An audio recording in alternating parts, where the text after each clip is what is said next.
bonsoir, bonjour, ça dépend. Et kokoute la bino partout bozwami et oeza cuisine ya Niki TV aye cuisine ya Niki TV aka pambate cuisine ya Niki TV aka soki ayoki likambu amoni amemeli ba vrai nanga tout le temps no baka boza la brancher boza la ligne pour bo recevoir encore be émission à kitoko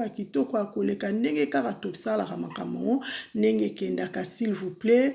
bo aimer vidéo bo partager bo tcha ba cœur bo commenter et ko sala bien makasi na biso o tozo lobea na mukola lelo eza unique makaka ya Karine Mokonzi la baronne partout zwami topesi o bambote tozo loba cuisine ya Niki afinga kate achola kate apesa kana toujours ba conseil na na zanango a partager toujours ensemble na bengi ba mama na nga ba papa na nga bokota to solo la moi li solo amuke na poko na lelo balobi mama Karine Mokonzi la kisi biso robe bomoni robe ya mariage wana bomona na miniature wana eza robe ya mariage à Karine Mokonzi balobi etikali quelques mois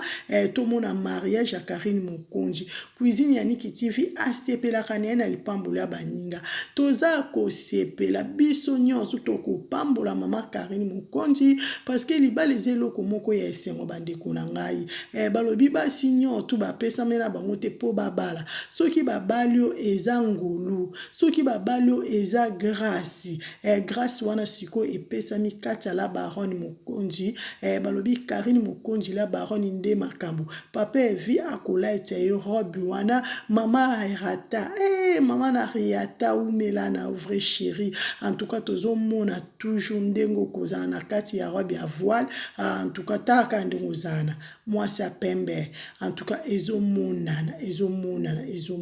cuisine ya Niki TV alobi na sepe na robe o makasi ya koleka talaka voile balata yango ka une fois talaka baki wana balata yango ka une fois na vie il faut profiter bien Karine Mokonzi papa evia ameme le bonheur à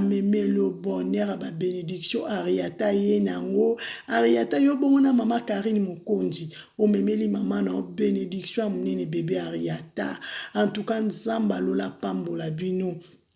Karine Mokonzi koyoka mutu te mais yoka nzambe na yo yoka mobali na yo awa robe otomoni bientôt tozomona salle de fête bokomona salle de fête à Karine Mokonzi bokomona moko cuisine ya Niki na mando kaka moko leo na tieli bino kaka robe wana mariage na miniature lobi bokomona salle de fête esika fête ya Karine Mokonzi kozala na mando lakisa bino moko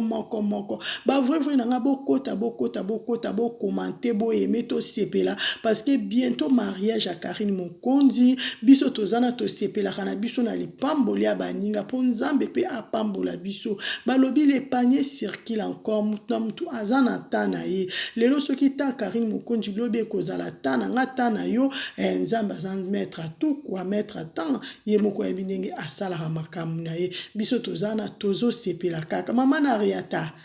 jour oko kata makinu na kati ya voile biso tozana tozozela kaka matière image to tchana ba chaîne parce que yo pesaka biloko mama na riata umela na lelo ya trop tozana tosala toujours musala na biso nde to mesana kosala ba vrai nanga ba boni nanga na memele bino kaka robe bino mo bomoni robe na miniature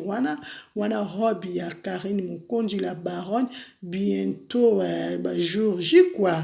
bino mo baby mariage ya Karine Mokonzi tozo pambola bango se ko pambola ba pambola na tous les domaines papa via pambola ma Karine Mokonzi pambola bébé ariata pambola koko na bango pe apambola mai famille na bino epambola ma bénédiction nyonso alola na moki epesa mela bino yoka kaka nzambe Karine Mokonzi umela